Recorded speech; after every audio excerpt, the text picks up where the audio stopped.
जय गुरु जी। गुरु जी के चरण कमलों में सादर वंदन। ओम नमः शिवाय। शिवजी सदा सहाय। ओम नमः शिवाय।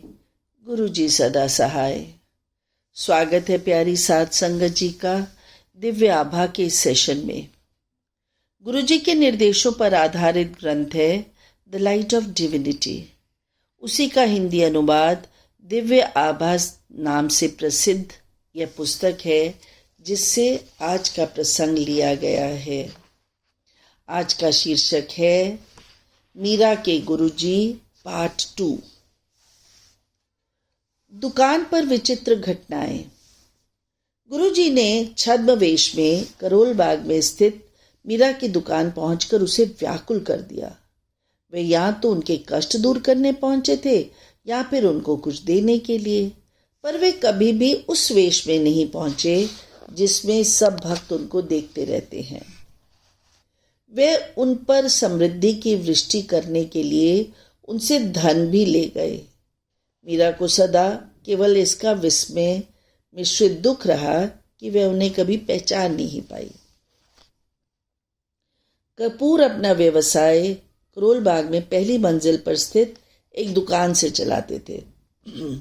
एक दिन सुबह एक अपरिचित उनकी दुकान पर आया। उसने अपना परिचय पत्र दिखाया और कहा उसे कुछ चिल्लर चाहिए।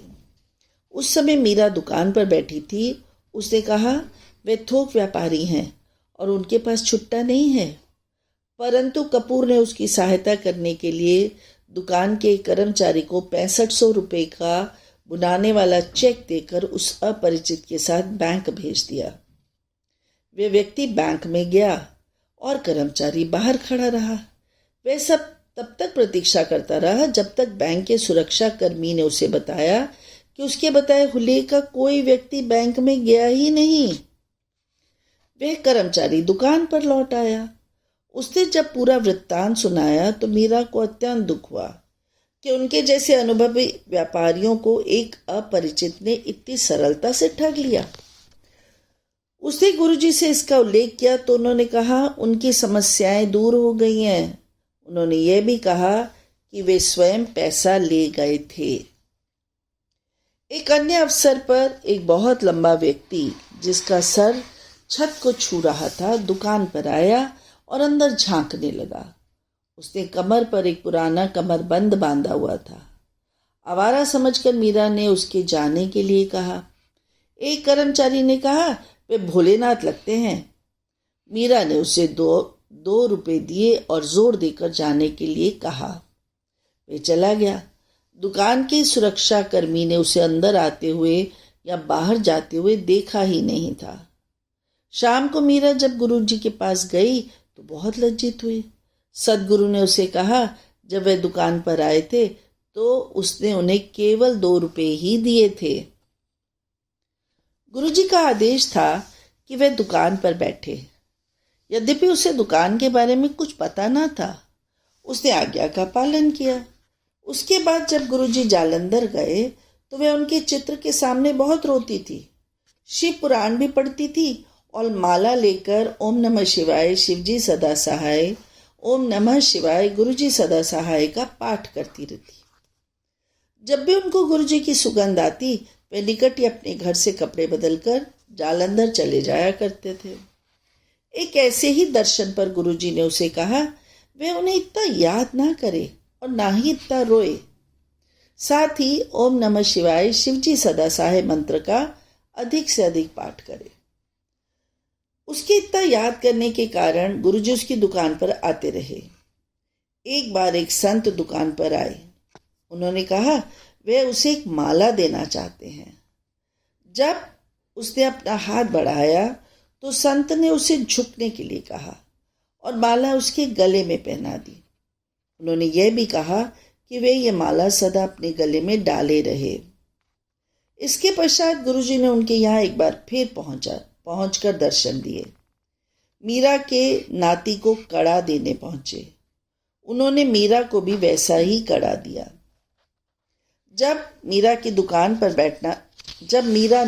दुकान पर बैठना आरंभ किया तो उसने वहां पर गुरुजी का चित्र लगा दिया था। गुरुजी ने मना किया तो वे वापस घर ले गई। दुकान पर 5 माह तक जाने के बाद गुरुजी ने उसे अपना चित्र लगाने की आज्ञा दी। मीरा कहती है, उसके उपरांत व्यापार में वृद्धि हुई और उनके सब पिछले घाटे पूरे हो गए। गुरुजी ने श्री कपूर के वचन की भी लाज रखी। एक बार कपूर ने किसी व्यक्ति को उसी दिन 3 लाख रुपए देने का वादा किया। मीरा ने कहा, उनके पास छठा भाग भी नहीं है, वे उसे पैसा कैसे देंगे? कपूर ने कहा, उस दिन 2 व्यापारियों से पैसे आने हैं, उससे वह पूरा हो जाएगा। कपूर पैसा लेने गए। एक ने उन्हें अगले सप्ताह आने को कहा और दूसरे ने अगले दिन। पैसा न मिलने पर कपूर ने करोल बाग के गुरुद्वारे के सामने गुजरते हुए गुरुजी से विनती की। यदि वे पैसा ना दे पाए तो यह गुरुजी का अपमान होगा, उनका नहीं। इस प्रकार दृढ़तापूर्वक समस्या गुरुजी पर छोड़कर वे दुकान पहुंच गए। कुछ ही समय बाद उनके ऊपर वाले दुकानदार ने उनके पास एक ग्राहक भेजा। जालंधर से आए हुए इस व्यक्ति को कुछ विशेष वस्तुएं चाहिए थी। कपूर की दुकान पर वह सब सामग्री मिल गई और उसने बिना परखे ही प्रसन्न होकर पैसे दे दिए। उस मुद्रा से कपूर अपना वादा निभा पाए। उस दिन जब कपूर गुरुजी के दर्शन के लिए पहुंचे तो गुरुजी ने मीरा को कहा कि क्या बात है, तुम्हारे पति मेरे लिए सड़क पर चलते हुए प्रार्थना करते हैं। गुलाब की माला से दुकान अग्निरोधक हुई। एक बार मीरा अपनी देवरानी के साथ गुरुजी के दर्शन के लिए गई। चलते हुए गुरुजी ने उसकी देवरानी को उनके चरणों के पास पड़ी पुष्पों में से एक गुलाब की माला उठाने को कहा। उन्होंने निर्देश दिया कि उस माला से कुछ जल शुद्ध करने के बाद उसे पूरी दुकान में छिड़कना है। अगला दिन सोमवार था। मीरा को देवरानी को कुछ जल छिड़कने के लिए दुकान खोलने में आलस आ रहा था। मीरा ने उसे समझाया कि अपना तर्क लगाने की अपेक्षा गुरुजी के निर्देश का पालन उचित है। 1 माह के पश्चात करोलबाग के उस बाजार में भयंकर आग लगी। सब दुकानें जलकर राख हो गईं। उनके नीचे वाली दुकान भी जल गई, यहाँ तक कि उसकी छत के पंखे पिघल गए। किंतु ऊपर उनके वस्त्रों की दुकान पर पहुंचने से पहले अग्नि ने अपना रुख बदल लिया। अचानक वायु की दिशा में परिवर्तन हो गया। उस गुलाब की माला जिसे गुरुजी ने अभिमंत्रित किया था, उनकी रक्षा की। कपूर का व्यवसाय परिवर्तन। कपूर का व्यवसाय अच्छा नहीं चल रहा था। श्री कपूर की चीन से सामान मंगाने की योजना थी। उनकी लागत में भी कमी आने का अनुमान था। गुरुजी को जब यह बताया गया तो उन्होंने उस योजना को स्थगित करने को कहा। उन्होंने कहा, उचित समय आने पर वे स्वयं बताएंगे। 3 माह के पश्चात गुरुजी ने मीरा को इलायची और मिश्री का प्रसाद दुकान पर बैठकर खाने के लिए दिया। उनको चीन में उस व्यक्ति का नाम जिसके साथ व्यापार करेंगे बताने के बाद गुरुजी ने व्यवसाय बढ़ाने की आज्ञा दे दी। गुरुजी ने यह भी बताया कि चीन में उनके संपर्क की नियत में कोई खोट नहीं है। पिछले वर्षों में उन्होंने उस व्यक्ति के साथ करोड़ों का व्यापार कर लिया है और वे अभी तक कभी मिले भी नहीं, ना ही उन्हें कभी कोई हानि हुई है। एक बार श्री कपूर दिल्ली के एक अति व्यस्त क्षेत्र चांदनी चौक में थे। उनके पास एक ब्रीफ केस था जिसमें बहुत अधिक पैसे थे। उन्होंने अपनी कार को सरलता से खोलने के लिए उस ब्रीफ केस को साथ वाली कार के ऊपर रख दिया। कार निकालकर वे घर आ गए। घर आकर उनको आभास हुआ कि वे अपना ब्रीफ केस तो उस कार के ऊपर ही छोड़ आए। अति व्याकुल हो गए, पुनः वहां गए। उन्हें विश्वास था कि कोई ब्रीफ केस उठाकर ले गया होगा।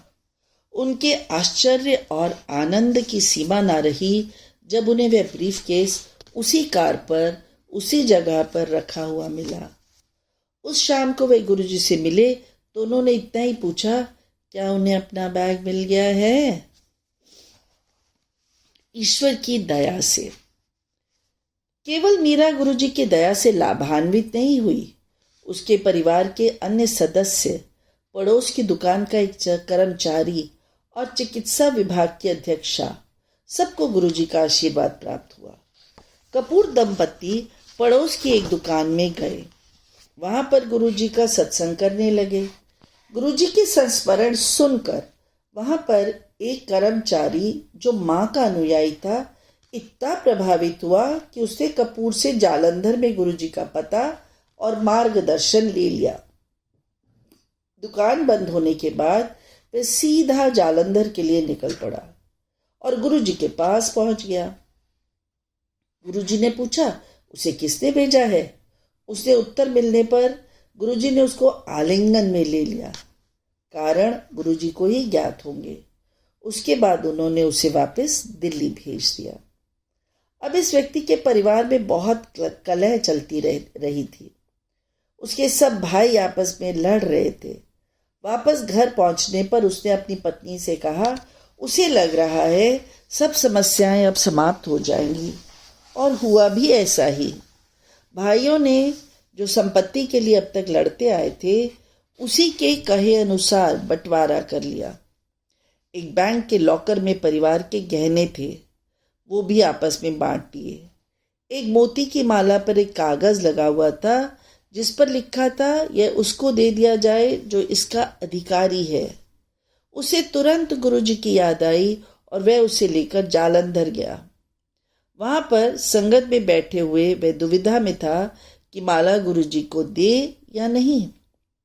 उसे आश्चर्य हुआ जब गुरुजी उसके पास आए और उसके अस्थिर मन का कारण पूछा। गुरुजी ने फिर वह माला उन्हें देने को कहा। सबको मीरा के जोड़ों के दर्द से छुटकारा होते हुए देखकर अचंभा हुआ था। मीरा की चिकित्सिका को, जो सफदरजंग अस्पताल में अस्थि रोग विभाग की अध्यक्षा भी थी, इसी रोग से पीड़ित थी। उन्हें रोगियों के कक्ष में घूमने में भी पीड़ा होती थी। मीरा ने उन्हें गुरुजी के दर्शन करने का परामर्श दिया। वे गई, गुरुजी का आशीर्वाद प्राप्त कर वापस लौटी। शीघ्र ही मीरा को उसका फोन आया। उन्होंने बताया कि वह उसी समय अपने रोगियों को देखकर आई थी और कोई वेदना नहीं हुई। उन्हें विश्वास नहीं हो रहा था कि वास्तव में वे अपना चक्कर लगाकर वापस आ गई हैं। मीरा द्वारा गुरुजी के लगातार दर्शन के पश्चात उसके परिवार वाले भी लाभान्वित होने लगे। उसकी देवरानी की सबसे पहले उनकी कृपा का सौभाग्य प्राप्त हुआ। उसको सदा नज़ला रहता था, जिसके कारण कई बार अदसीसी दर्द भी होता था। उसके कानों से भी तरल बहता था और श्रवण शक्ति क्षीण हो गई थी। वह और मीरा दोनों गुरुजी के पास गए। जुकाम और अदसीसी दर्द लुप्त हो गए। उसकी श्रवण शक्ति पहले से बेहतर हो गई। उसी समय उसके 4 वर्षीय पुत्र अंकुर की दृष्टि क्षीण होती जा रही थी।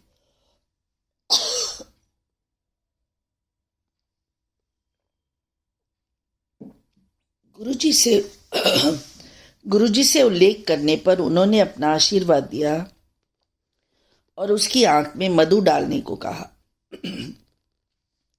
मां को पता था कि आंख में शहद डालने से बहुत वेदना होती है, अतः वह हिचकिचा रही थी। पर मीरा के उस पर अभिभावी होने पर उसने अंकुर की आंख में मधु डाला। इस क्रिया से अंकुर को कोई दर्द ना हुआ। गुरुजी ने उसकी आंखों का परीक्षण करवाने को कहा, जिससे पता लगा कि उसकी आंखें पहले से बहुत अच्छी हो गई थी। प्रभु दर्शन। मीरा के भाई सेना से सेवानिवृत्त हुए थे। रामकृष्ण परमहंस के अनुयायी संतों के पास केवल प्रभु के साक्षात दर्शन की कामना लेकर आते थे। मीरा ने उनको सद्गुरु के विषय में बताया। अति उत्साह के साथ वे गुरुजी की संगत में आए। गुरुजी ने उनको मामा जी से संबोधित किया और अपनी आकांक्षा प्रकट करने को कहा। अध्यात्म प्रेमी ने केवल उनके आशीष के लिए विनती की। गुरुजी के प्रश्न दोहराने पर उन्होंने अपनी महत्वाकांक्षा के बारे में बताया। गुरुजी ने कहा, ठीक है। 3 दिन बाद मीरा के भाई को घर में अलौकिक सौंदर्य दृष्टिगोचर हुआ। उनके जीवन की मनोकामना पूर्ण हुई थी। उन्होंने प्रभु के दर्शन किए थे। केवल एक भक्त के स्वप्न को साकार करने के लिए गुरुजी ने विधाता के दर्शन कराए थे। फिर वे स्वयं कौन हैं? एक उत्तर मीरा के पिता से आता है। मीरा के पिता कहते थे कि गुरुजी साधारण संत नहीं है जो कुछ सिद्धियां प्राप्त करने के उपरांत उनका पूरे संसार में प्रदर्शन करते रहते हैं और अपने भक्तों की संख्या बढ़ाते रहते हैं। गुरुजी दिव्य ज्योति का रूप है। श्री कपूर को भी उनके दर्शन हुए हैं। कपूर शिव की नगरी काशी में पड़े थे। एक रात उन्होंने स्वप्न देखा कि वे वाराणसी के विश्वेश्वर मंदिर के द्वार पर खड़े हैं। मंदिर के द्वार खुलने पर उन्हें गुरुजी के दर्शन होते हैं। उनकी दृष्टि गुरुजी के पैरों पर जाती है, जहां ब्रह्मा, विष्णु और महेश दिखाई देते हैं। गुरुजी से इस बात का उल्लेख करने पर वे बोले, कपूर ने उनके दर्शन किए हैं। गृह में घटी घटनाओं के दर्शक। मीरा सदा करोलबाग वाले मकान में संयुक्त परिवार में रहती आई थी। गुरुजी ने उनको गुड़गांव में मकान लेकर रहने के लिए कहा। 25 मार्च 2003 को वे गुड़गांव रहने के लिए आ गए। मीरा नए घर में आने पर उसे पवित्र करने के लिए गृह प्रवेश आदि कोई धार्मिक समारोह का आयोजन करना चाह रही थी, किंतु गुरुजी ने उसे सबके लिए मना कर दिया। सद्गुरु ने उसको केवल पहले उनके चित्र के साथ प्रवेश करने को कहा। तब से उस घर में उनकी उपस्थिति होने का अनेक बार आभास हुआ है। पहली बार तब हुआ जब मीरा मन ही मन उस घर में अकेले होने का दुखड़ा रो रही थी।